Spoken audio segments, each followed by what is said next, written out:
Quelle insolence! Incroyable, fou de rage. Gallagher Cole fusilla du regard la jeune femme assise en face de lui.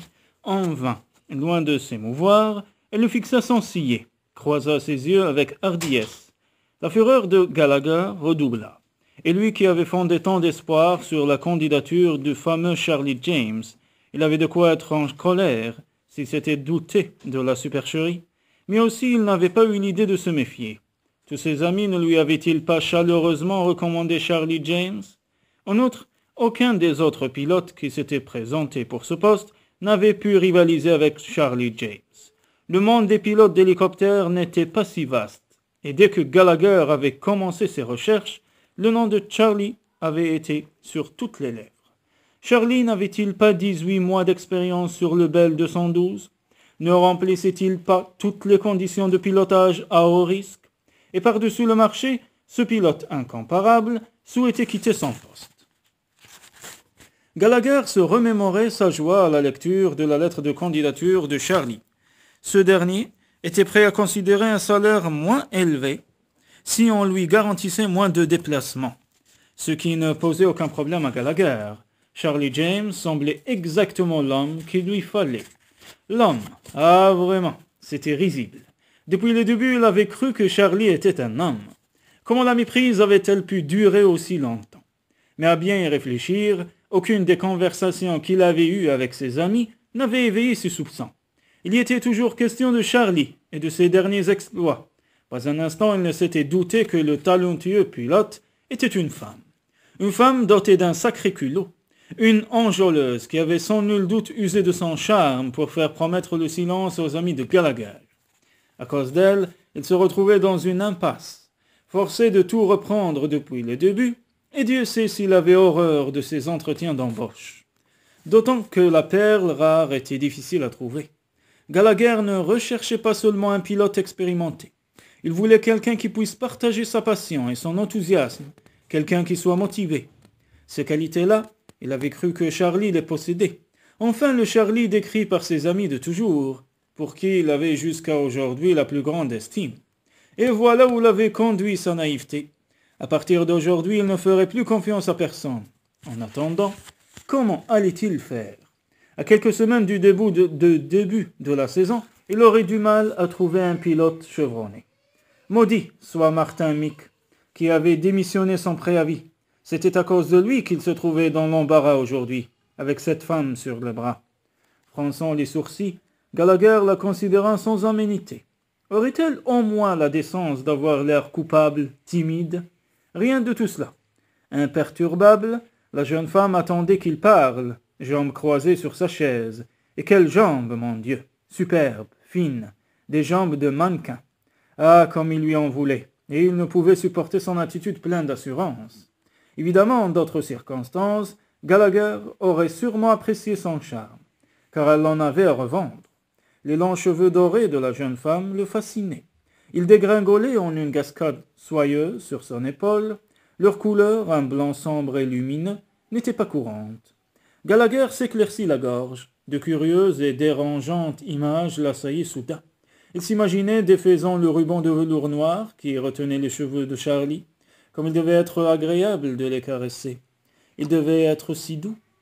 Il avait toujours eu un faible pour les femmes à cheveux longs. Agacé par la tournure que prenaient ses pensées, il voulut se ressaisir. Perdait-il la tête? La situation était grave. Ah non, il n'avait aucune intention de succomber bêtement, comme avaient dû le faire ses amis. Cette sorcière avait dû abuser de son charme pour obtenir d'eux ce qu'elle voulait. Du charme, elle en avait à revendre. Charlie avait un visage d'ange, des yeux dorés, empreints de mystère, tout ce qu'il fallait pour faire tourner la tête aux hommes. On le devinait mature et équilibré. Au fait, quel âge pouvait-elle avoir? Gallagher poursuivit son inspection. Longue et mince, Charlie était vêtu d'un pantalon de toile beige et d'une chemise de coton assortie. Des vêtements sobres, élégants, qui mettaient en valeur son corps bien féminin, taille fine, port de reine. Décidément, elle aurait mieux fait de se consacrer à une carrière de mannequin. En tout cas, en ce qui le concernait, il n'avait aucune intention de l'embaucher comme pilote. Ces hélicoptères étaient trop précieux pour qu'on les confie à une femme. D'une voix sévère, il déclara: Mademoiselle James, j'ai la nette impression que vous vous êtes bien moqué de moi. De quelle façon, monsieur Cole? Répliqua la jeune femme avec le plus grand calme. Cette voix, malgré lui, Gallagher se sentit troublé. Cette femme avait une voix splendide, chaude, sensuelle, légèrement rauque. Pourquoi diable restait-elle aussi naturelle? Il faisait pourtant son possible pour l'intimider. Oui, c'était bien là ce qui l'énervait. La jeune femme avait l'audace de lui tenir tête avec un naturel étonnant. La fureur de Gallagher augmentait avec son sentiment d'impuissance. Inutile de jouer au plus fin avec moi, mademoiselle James. J'ai l'impression d'avoir été floué. Il se tut. Étudia sa réaction, elle ne rougit pas, demeura d'un calme olympien. Floué. Et comment donc, cher monsieur? Demanda-t-elle sans se démonter. Vous savez pertinemment ce qui me chagrine. Aucune des personnes qui m'ont parlé de vous n'ont jugé bon de me dire que vous étiez une femme. En fait, vous avez sciemment joué de cette ambiguïté pour obtenir cet entretien. Je trouve cette attitude malhonnête. Il se trouve que Charlie James est mon vrai nom, monsieur Cole. Ne vous en déplaise, et je n'apprécie pas d'être qualifié de malhonnête. Wally, Bert et Harold vous ont parlé de mes qualités en tant que pilote. N'est-ce pas avant tout ce qui vous intéressait? Vous cherchiez une personne expérimentée, il me semble. Et pourquoi ne pas avoir mentionné que vous étiez une femme? Serais-je ici, en ce moment, si je l'avais fait? Certainement pas, faillit répondre Gallagher. Au lieu de cela, il se renfonça dans son fauteuil et examina l'effronté. C'est bien ce que je disais. Vous m'avez abusé, avec la complicité de vos amis, et je veux bien être pendu, si vous vous appelez réellement Charlie. Sachez, mademoiselle, que je ne peux retenir votre candidature. Cet entretien est clos, et si, que faites-vous? La jeune femme s'était levée et se mit à fouiller dans le grand sac fourre-tout en cuir fauve qu'elle avait déposé au pied du bureau. Elle en sortit un porte-document qu'elle ouvrit et déposa devant Gallagher, médusé. Ma carte d'identité, monsieur Cole, si vous voulez bien vous donner la peine de la lire. À haute voix, Gallagher s'exécuta. Charles Cassandra James. Il releva la tête, les yeux agrandis par la surprise. Jamais entendu parler d'un prénom pareil pour une fille. Vos parents attendaient un garçon, je suppose. Non, mais mon grand-père est mort la veille de ma naissance. C'était pour ma mère une façon d'exorciser son chagrin. Écoutez, monsieur Cole, je n'aime guère être traité de menteuse, et je ne vois pas en quoi le fait que je sois une femme vous gêne. En tout cas, cela n'a pas gêné les personnes qui vous ont parlé de moi. Tous me considèrent avant tout comme un pilote expérimenté et digne de confiance, ce que je suis. Vous n'avez donc aucun droit de vous servir de cet argument pour repousser ma candidature. Il existe une loi pour lutter contre les préjugés tels que les vôtres, monsieur. Vous n'êtes pas sans le savoir, n'est-ce pas? Des préjugés? Lesquels, grand Dieu? Gallagher Cole croyait à l'égalité entre les hommes et les femmes, enfin, dans presque tous les domaines, dont le pilotage ne faisait pas partie. Ce n'était pas un métier pour les femmes, qu'elles soient secrétaires, architectes, mannequins, soit, mais pas pilotes. Même à ses sœurs, il n'aurait pas confié ses hélicoptères. Et puis ces précieux engins étaient assurés pour plus d'1 million de dollars. Cette femme se rendait-elle compte de la responsabilité qu'elle endossait? Non, vraiment. Charlie James, quoique ravissante, ne risquait pas de le convaincre. Des préjugés? J'en ai peut-être, mademoiselle James, et qui n'en a pas? Disons que je suis de la vieille école, mais je vois mal une femme aux commandes de mon hélicoptère. C'est hors de question. En quoi cela vous gêne-t-il donc autant, monsieur Cole? Pourquoi Charlie James ne se contentait-elle pas d'être une ravissante blonde, le genre de créature uniquement préoccupée par des futilités comme il en fréquentait tant depuis Cynthia? Il aurait pu alors l'inviter à dîner, ils auraient pu avoir une aventure, qui sait? Mais la jeune femme assise en face de lui n'était pas malléable, comme l'étaient ses petites amies. Loin de là, on devinait une dureté, un aplomb qui devait en faire une personne difficile à manipuler. N'empêche, elle n'en demeurait pas moins terriblement séduisante. Travailler avec elle, mais ce serait se soumettre à la tentation perpétuelle, et Gallagher ne tenait pas à courir un tel danger. Pas en ce moment, où les résultats de son dur labeur commençaient à se faire voir. Perdu dans ses pensées, il tressaillit en entendant la voix de Charlie James. « Vous ne m'avez pas répondu, monsieur Cole. Écoutez, mademoiselle, je crois en l'égalité dans le travail, mais soyons réalistes. C'est de pilotage à haut risque qu'il s'agit, pas d'un métier quelconque. En général, les femmes... » Devant le regard glacial de son interlocutrice, il se troubla. « Oui, les femmes n'ont pas autant de sang-froid, et s'affolent vite. Qui me dit que vous saurez réagir en cas de crise, par exemple, si... Inutile de me citer des exemples, je suis parfaitement conscient des dangers inhérents au pilotage, monsieur Cole. J'ai été formé pour cela, et si j'avais perdu mon sang-froid en pilotant, je ne serais pas ici aujourd'hui, mais au cimetière. En ce cas, vous ne ressemblez en rien aux femmes que j'ai déjà rencontrées. Je m'en doute, répondit-elle avec emphase. Gallagher soupira avec lassitude. De toute façon, sa décision était déjà prise, une décision irrévocable. Qu'importe s'il se montrait macho, injuste, sa société il la gérait comme bon lui semblait, et personne ne pourrait l'influencer. Oh, il ne se faisait aucune illusion. Cette femme-là le traînerait en justice, et cette affaire ne pourrait que mal se terminer, ou lui coûter très cher. À voir la rage qui étincelait dans ses yeux mordorés, Gallagher n'eut aucun doute là-dessus. Voyons comment la calmer ou faire semblant de jouer le jeu avec fair play. Quel âge avez-vous, mademoiselle James? 28 ans. Incroyable, vous en paraissez 18, à peine. La remarque lui avait échappé et elle la prendrait comme un compliment, du moins l'espérait-il. Si vous pensiez me flatter, c'est raté, monsieur Cole. Vous faites preuve d'un manque de psychologie navrant.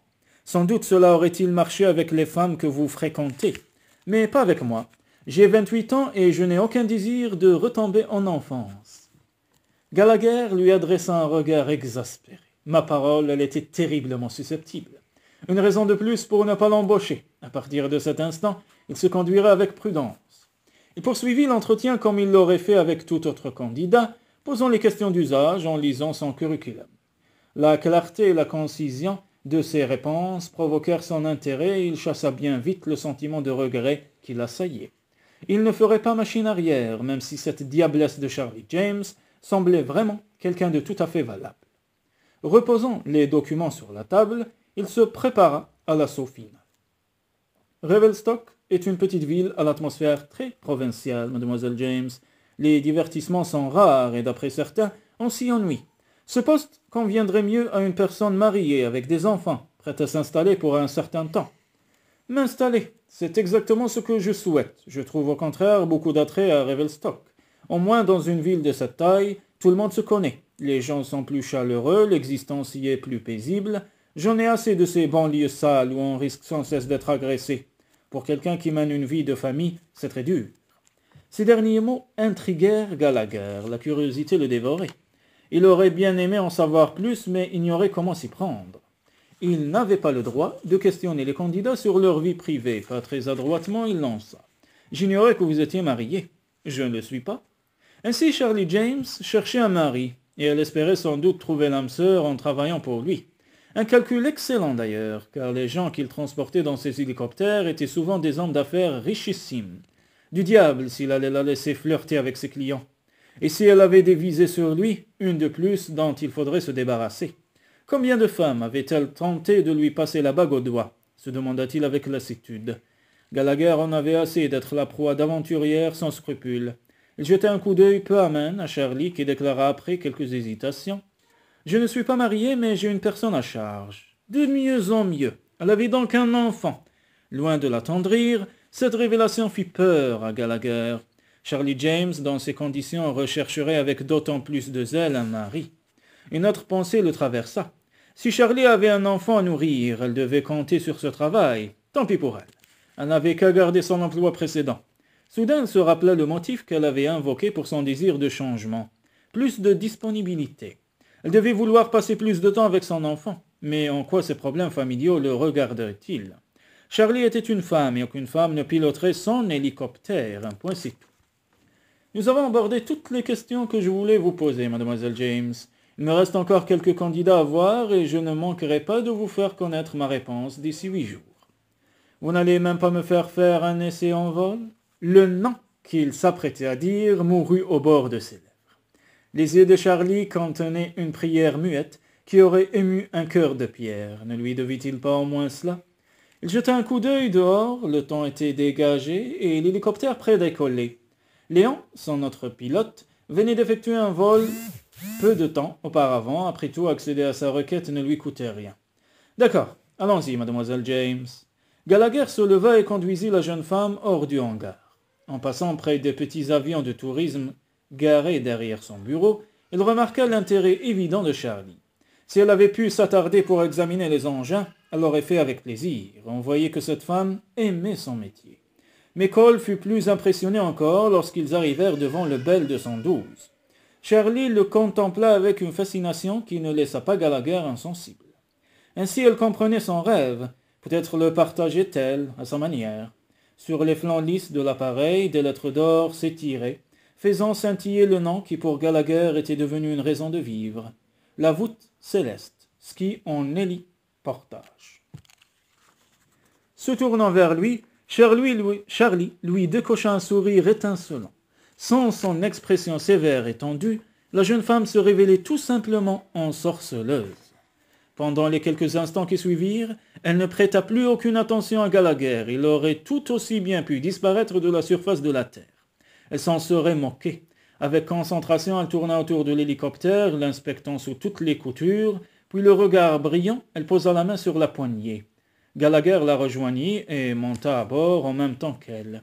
Toujours concentrée, Charlie fit son deck-up avant le décollage. Satisfaite, elle boucla sa ceinture, imitée par Gallagher.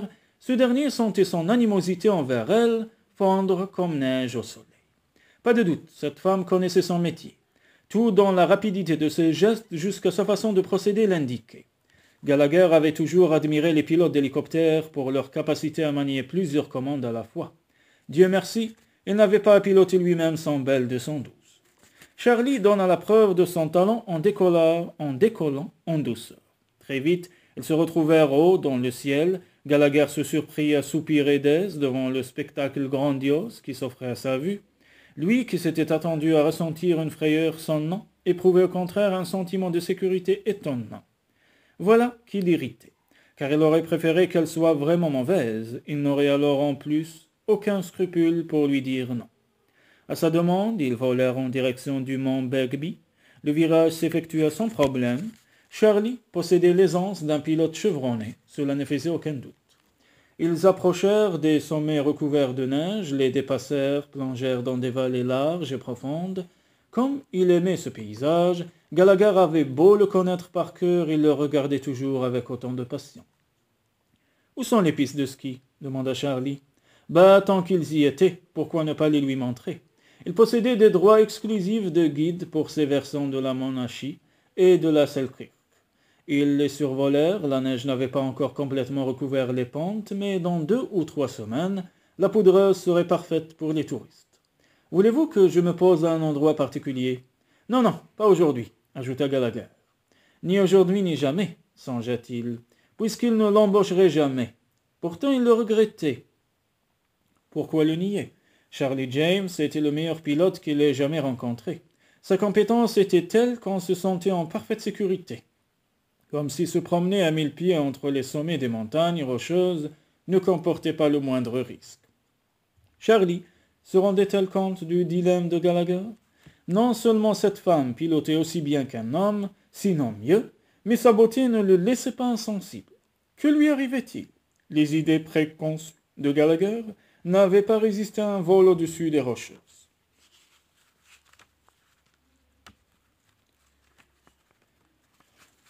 L'atterrissage se déroula aussi bien que le décollage. Les pales de l'appareil s'immobilisèrent et dans le silence retrouvé, l'embarras de Charlie augmenta. « C'est un endroit merveilleux, » murmura la jeune femme.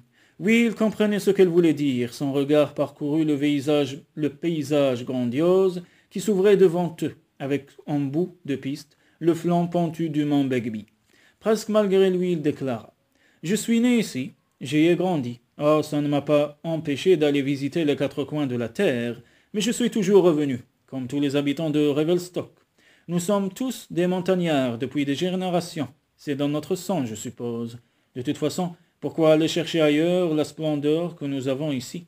Certains n'ont jamais éprouvé le besoin de partir. Il y a certains jours, comme aujourd'hui, où je le conçois, nous sommes si proches des cieux que nous nous sentons déjà des dieux.